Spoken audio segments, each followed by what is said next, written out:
Hindi lahat ng taong naninirahan sa Maynila ay pinapalad. Ngunit sa kabila ng kahirapan, ang iba ay patuloy pa rin nakikipagsapalaran. Sa tingin ng iba, pag-asa ang dala ng Maynila. Umaasang dito nila makakamit ang kasaganahan. Ngunit hindi lahat ay pinapalad makamit ang kanilang mga pangarap. Ang iba ay nakakaranas ng kakulangan sa pagkain, pera, malinis at maayos na tirahan. Subalit sa kabila ng lahat ng ito, mababakas pa rin sa kanila ang pagsisikap, pag-asa makaahon at pananalig sa Diyos. Isang lugar dito sa Maynila ay ang Quiapo. Dito natin matatagpuan ang mga taong naghihirap at nakakaranas ng panganib sa buhay.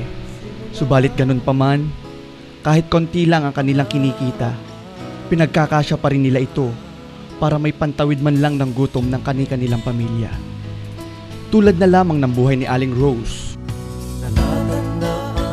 Samahan niyo po kaming ilahad ang buhay ni Aling Rose kasabay ng pag-agos ng Ilog Quiapo dito sa Quiapo, Manila.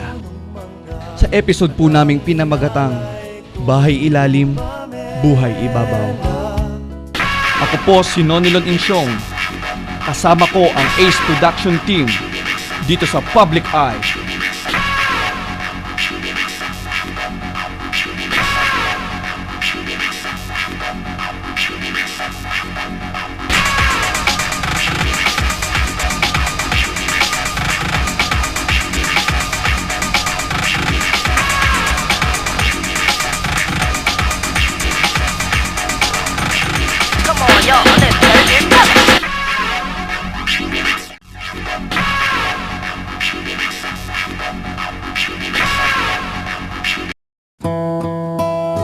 Si Aling Rose ay 49 na taong gulang. Siya ay may 5 anak.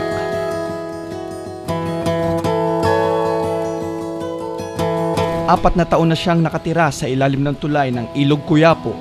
Ang Ilog Quiapo ay hango sa salitang Ingles na water lily. Simula nang pumanaw ang kanyang asawa na si Mang Ricardo, mag-isa na niyang binuhay ang kanyang pamilya sa pagiging dispatcher. Binaybay namin ang maingay na kalye ng Hidalgo papunta sa bahay ni Aling Rose. Nakarating na kami sa bahay ni Aling Rose. Si Aling Rose? Walang bibili na kami. Aling Rose! Aling Rose, magandang umaga po.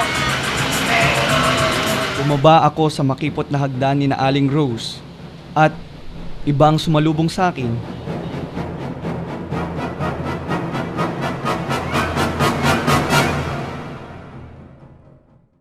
Ngunit sa kabila ng lahat, hindi pa rin ito naging sagabal para ilahad ang makapagbagbag damdaming buhay ni Aling Rose. Buong lugod akong pinayagan para maligo. Dito ho naliligo si Aling Rose. Kaya subukan ko rin ho dito maligo. Medyo masikip ito at hindi kumpleto. Pero kontento naman sila dito.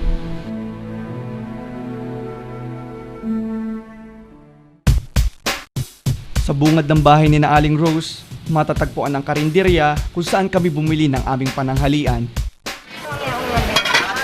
Bili na po kami ng pagkain ni Aling Rose. Kami pong pananghalian. Aling Rose, masarap ba po yan? Oo. Masarap po yan. Manananghalian na po kami ni Aling Rose. Habang papasok ako sa loob ng bahay, napansin ko na maliliit na bata at alagang aso nila ang pwedeng makatayo dito. Hinanda ng panganay ni Aling Rose ang aming pananghalian.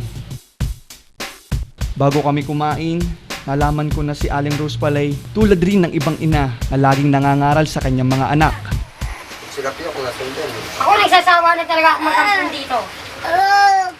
Binibigay sa akin puro perwisyo. Kakain na po tayo ngayon ng tanghalian dito kay Aling Rose. Hindi man lechon, fried chicken, o mamahaling pagkain ang nakahain sa kanilang papag, naroroon pa rin ang pagiging kontento at pagkakasama-sama ng kanilang pamilya. Bili ng ulam, kakanin. Hindi nakakain. Tapos na po kami kumain ni Aling Rose.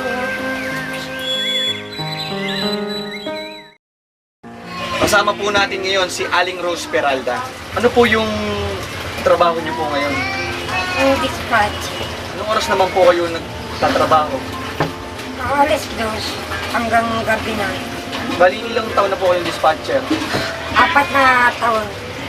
Hindi naman mahirap mag-dispatcher eh. Kasi yun lang ang alam ko kabuhay sa mga anak eh. Yun lang alam kong trabaho. Nagkakasya naman po yung kinikita nyo. Minsan, ano kasi yung kinikita ko ron, umaga, tanghali, gabi, bukasan wala na. May na-experience ba po kayong panganib yung sa pagdi-dispatcher nyo po? Oo, may takot din kasi minsan gaya ng ibang pulis, manghuhuli. Siyempre, hindi kailangan mo pag hinuli ka, hindi ka naman pwedeng mapitin sa presinto. Kailangan gagawan mo ng paraan. Yun ang nakakahirap sa amin yung pag nakulong ka, wala kang pakakain sa anak mo. Siyempre, gagawa ka ng paraan na pwede po ba na ang kain lang po ng mga anak ko na makalabas po ako rin yun. Mapakawala naman kami ng pulis.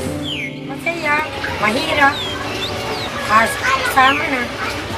Kasi minsan yung tatrabaho ka, pagdating mo sa gabi, maglinis ka ng bahay, magluluto ka, magkakain ka ng bata. Ang pahinga mo lang sa gabi lang. Pagising sa umaga, trabaho na naman, hanap buhay. Wala nang pahinga. Paano naman po kayo napasok sa ganang trabaho? Kasi ang mister ko, dating kumahawak ng mga jeep dyan. Ngayon, nung namatay ang mister ko, saktong ipinamana yan. Dun po sa pang-araw-araw nyo pong kinikita, magkano naman po yun?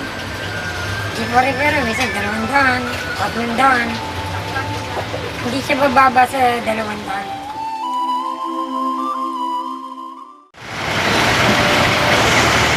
Mag-aalas 2 na ng hapon nang maabutan namin na nakaayos si Aling Rose patungo sa kanyang trabaho.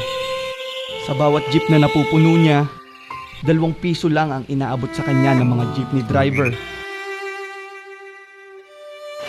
Aling Rose, paano ba magtawag?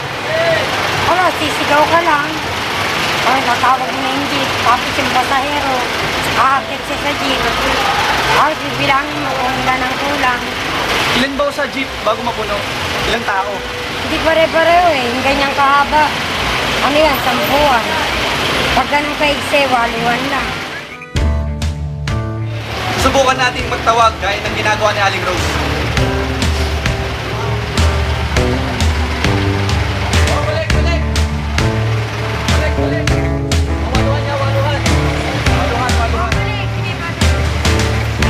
Tingnan mo yung palad. Noong una akala ko madaling magtawag, pero habang lumilipas ang oras, nararamdaman ko ang init, gutom, at pagod sa kalagitnaan ng usok at ingay ng kalye ng Hidalgo. Pinilit kong lampasan lahat ng mga ito dahil tumatak sa aking isipan ang determinasyong ipinakita sa akin ni Aling Rose. Pinoy ako! Habang kami ay nagtatawag, biglang bumuhos ang ulan. Ito ang kalagayan ng Hidalgo Street kapag umuulan. Mahirap ang biyahe at kaunti ang pasahero.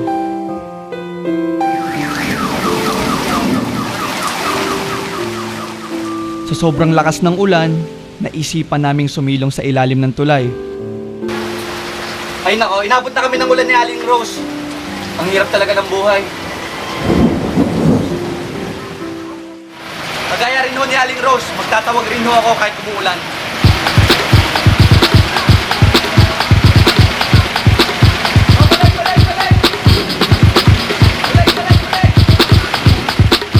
Bumalik kami sa pagtatawag at inabot na kami ng gabi.